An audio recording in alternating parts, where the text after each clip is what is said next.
আমার বাবার কবর ভেঙে ডেবে গিয়েছে, এটা কি খারাপ কোনো কিছুর আলামত? আমার বউয়ের মেজাজ অনেক গরম, এখন আমার করণীয়? বাসায় শ্বশুর শাশুড়ি আছেন, ছেলের বউকে কি সবসময় মাথায় কাপড় দিয়ে থাকতে হবে? বদনজর কিংবা জাদু করলে তা কিভাবে বুঝবো? কোনো মহিলা যদি নামাজরত অবস্থায় থাকে আর ঘরের বাহিরে থেকে কেউ অতিরিক্ত ডাকাডাকি করে, তাহলে কি করা উচিত? ব্যাংক অ্যাকাউন্টে বছর শেষে কিছু টাকা সুদ ঢুকে, ওই টাকা কি করব? চোখের যদি বানানোর আমল কি? হাঁটুর নিচে হাত রেখে কি রুকু করা যাবে? বিপদে পড়ে কোথাও টাকা পাওয়া যাচ্ছে না, তখন সুদে টাকা নেয়, এটা সম্পর্কে কি বলেন? 200 বার সূরা ইখলাস পড়ার পর কোনো বিশেষ ফজিলত আছে কিনা জানলে উপকৃত হব। নামাজ পড়ার সময় পোশাকে যদি কোনো প্রাণীর ছবি থাকে তাহলে নামাজ হবে কিনা? মহিলারা কি হাত এবং মুখ খোলা রাখতে পারবে কিনা? তাহলে আর বিলম্ব না করে চলুন আমরা আপনাদের যে সমস্ত প্রশ্ন ইতিমধ্যে আমাদের কাছে এসে পৌঁছেছে সেগুলোর উত্তর দেওয়া শুরু করি। আব্দুল্লাহ আল মামুন রাজু জানতে চেয়েছেন, চোখের যদি বানানোর আমল কি? চোখের যদি বানানোর জন্য কোন হাদিস থেকে বিশেষ কোনো আমল বলা হয়নি, তবে রুকিয়া হিসাবে ফাকাশাফনা আনকা গিতাআকা ফাবাসারুকাল ইয়াউমা হাদিদ, সূরা হাদিদের আয়াতটির অংশ, এটা পড়ে চোখে ফু দেওয়ার কথা অনেক ওলামা ইকরাম বলে থাকেন। এটা শুধু ঝাড়ফুঁকের জন্য কোন হাদিসে বর্ণিত থাকা কোনো জরুরি নয়, কোরআনের আয়াতকে শেফা হিসাবে গ্রহণ করা যেতে পারে, সেই হিসাবে এটা কেউ করতে পারেন, তবে এটা হাদিস থেকে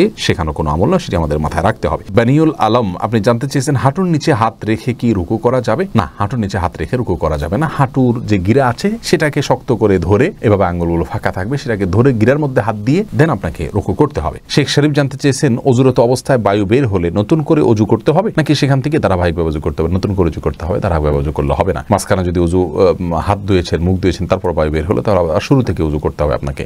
আলামিন হোসেন জানতে চেয়েছেন, 200 বার সূরা ইখলাস পড়ার পর কোনো বিশেষ ফজিলত আছে কিনা জানলে উপকৃত হব। ভাই আলামিন, এরকম কথা আমাদের সমাজে খুব বেশি প্রচলিত আছে যে 200 বার সূরা ইখলাস পাঠ করার ফজিলত রয়েছে, মূলত এরকম কোনো কথা বিশুদ্ধভাবে প্রমাণিত নয়। তবে হ্যাঁ, এটুকু বলা আছে সূরা ইখলাসকে সুলুসুল কোরআন বলা হয়েছে, অর্থাৎ কোরআনের 3 ভাগের 1 ভাগ এর সমতুল্য বলা হয়েছে। অতএব যদি কেউ 3 বার সূরা ইখলাস তেলাওয়াত করেন তাহলে কেমন যেন তিনি 1 খতম কোরআনের সওয়াব পেলেন, এটুকু বলা যেতে পারে। যদি হাদিসে ওইভাবে বলা হয়নি, ওলামা ইকরাম সেই ব্যাখ্যা এটা বলেছেন, কিন্তু 200 বারের কোনো ফজিলত হাদিসে বর্ণিত হয়নি, বিশুদ্ধভাবে এটি মন গড়া কথা অনেকে বলে থাকেন। এরপরে রিজওয়ান আহমদ শুভ আপনি জানতে চেয়েছেন, ব্যাংক অ্যাকাউন্টে বছর শেষে কিছু টাকা সুদ ঢুকে, ওই টাকা কি করব? ওই টাকা যদি বন্ধ করার কোনো অপশন থাকে তাহলে বন্ধ করে ফেলবেন, আর যদি বন্ধ করার কোনো অপশন না থাকে, অটোমেটিকলি আসতে থাকে প্রতি বছর শেষে, তাহলে সেটা গরিব দুঃখীদেরকে হিসেব করে দান করে দিয়ে দিবেন এবং কোনো সওয়াবের আশা করবেন না। সারা সফা জানতে চেয়েছেন, ফরজ নামাজে ভুল হলে কি সিজদা সাহু করলে নামাজ হয়ে যাবে নাকি পুনরায় পড়তে হবে? বোন সাফা সারা, ফরজ নামাজে যদি ভুল হয়, ভুলটা যদি হয় ওয়াজিব তরকের ভুল, তাহলে সিজদা সাহু করলে নামাজ হয়ে যাবে, আর যদি ফরজ তরক হয় তাহলে সে নামাজ পাশে রাকাত আবার পড়তে হবে, আর সুন্নাত তরক হলে কিছুই করতে হবে না।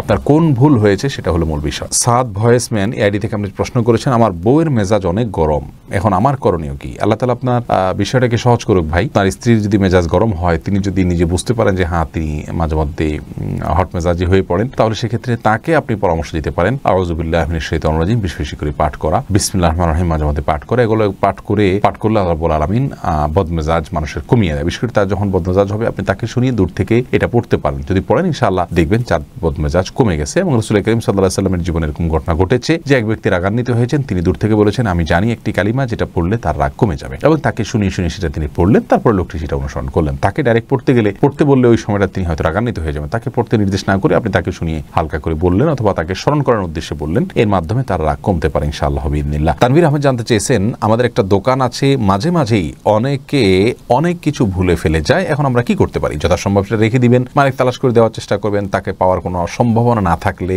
সেক্ষেত্রে সেটি কোনো গরিব দুঃখীকে দান করে দিবেন তার পক্ষ থেকে। ইমতিয়াজ মাহদি প্লাবন আপনি জানতে চেয়েছেন, বাসায় শ্বশুর শাশুড়ি আছেন, ছেলের বউকে কি সবসময় মাথায় কাপড় দিয়ে থাকতে হবে না? এমন কোনো কথা নেই, তবে হ্যাঁ শালীনতার মধ্যে যথাসম্ভব থাকার চেষ্টা করতে হবে এবং শ্বশুরের সামনে বিশেষ করে যথাসম্ভব নিজেকে শালীনতার মধ্যে রাখতে হবে, যাতে করে তিনি বাজে কোনো চিন্তা করার মতো কোনো পরিবেশ তৈরি না হয়, আল্লাহ মাফ করুন।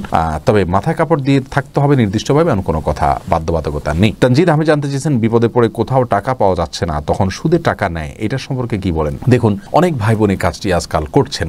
আল্লাহ রাব্বুল আলামিন মানুষকে পরিশ্রম অনুযায়ী তার রুজিতে, রুটিতে, উপার্জনে বরকত দিয়ে থাকেন। আমরা পরিশ্রম করব, আল্লাহ রাব্বুল আলামিন কোরআনে বলেছেন ফাইদা কুদিয়াতিস সালাহ ফান্তাশিরু ফিল আরদ, যখন সালাত শেষ হয়ে যাবে তোমরা জমিনে ছড়িয়ে পড়ো। আমরা জমিনে ছড়িয়ে পড়ব, উপার্জনের জন্য চেষ্টা করব, ছুটে করব, এটা আমাদের কর্তব্যের অংশ। আমরা শর্টকাট ওয়েতে উপার্জন করার চেষ্টা করব না। আপনি ছোট্ট পুঁজি নিয়ে, সামান্য পুঁজি নিয়ে রাস্তার পাশে বসে যান, শুরু করেন এবং অধ্যবসায় করেন, শেখার চেষ্টা করেন, মেধা খাটান এবং শারীরিক পরিশ্রম, কায়িক পরিশ্রম আপনি করেন, এর মাধ্যমে ইনশাআল্লাহ বিইذনিল্লাহ আল্লাহ তাআলা আপনাকে বরকত দিবেন, আস্তে আস্তে আপনি সামনে বাড়তে যাবেন। সুদের উপরে লোন নিয়ে তারপরে ব্যবসা করা কোনো অবস্থাতেই মুসলমানের জন্য জায়েজ নাই। প্রয়োজনে তিনি অল্প খাবেন, ছোট ব্যবসা করবেন। আল্লাহ তাআলা আমাদেরকে হারামকে না করার মতো ঈমানের শক্তি অর্জন করার তৌফিক দান করুন। নামাজ পড়ার সময় পোশাকে যদি কোনো প্রাণীর ছবি থাকে তাহলে নামাজ হবে কিনা? যদি কোনো কুকুরের ছবি কোনো ছবি থাকে, কোনো প্রাণীর ছবি থাকে, তাহলে নামাজ হয়ে যাবে, কিন্তু এই কাজটি খুবই অন্যায় কাজ, খুবই গর্হিত কাজ এবং জঘন্য কাজ। কারণ হলো সালাত পড়বেন আল্লাহর রহমত আসার জন্য, আর কোনো প্রাণীর ছবি থাকলে সেখানে আল্লাহর রহমত আসে না। তাহলে আপনার এই সালাতটাতে কিভাবে আপনি আল্লাহর অনুগ্রহ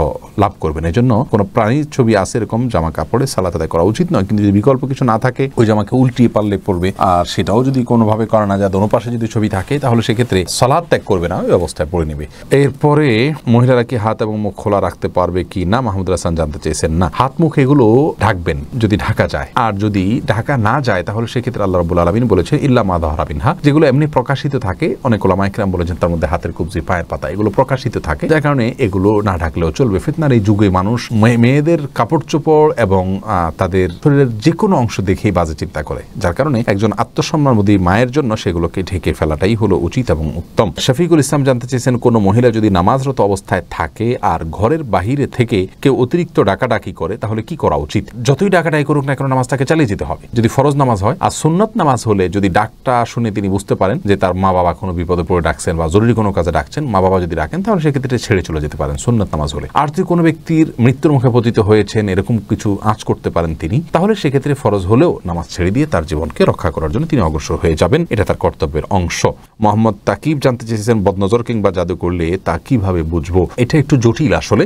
বেশিরভাগ ক্ষেত্রে আপনার রুকিয়া যারা করেন তারা এরকম রোগীকে কিছু তিলাওয়াত শুরু করলে তাদের মধ্যে অস্থিরতা শুরু হয়, বিশেষ কিছু আলামত তারা দেখতে পান, তার মাধ্যমে বোঝা যায়। এছাড়া অনেকগুলো পদ্ধতি আছে বোঝার জন্য, যেগুলো আসলে সঠিক নয়। সেগুলোতে কুফরি কালামের আশ্রয় নেওয়া হয়, জিনদের আশ্রয় নেওয়া হয়, অনেকভাবে করা হয়, যেগুলো সঠিক নয়। রাখি আক্তার জানতে চেয়েছেন, আমার বাবার কবর ভেঙে ডেবে গিয়েছে, এটা কি খারাপ কোনো কিছুর আলামত? না, খারাপ কোনো কিছুর আলামত নয়। এটা মাটির কোনো সমস্যার কারণে হতে পারে। কোরআন হাদিস থেকে এটাকে খারাপ কোনো আলামত বলে বলা হয়েছে বলে আমাদের জানা নেই।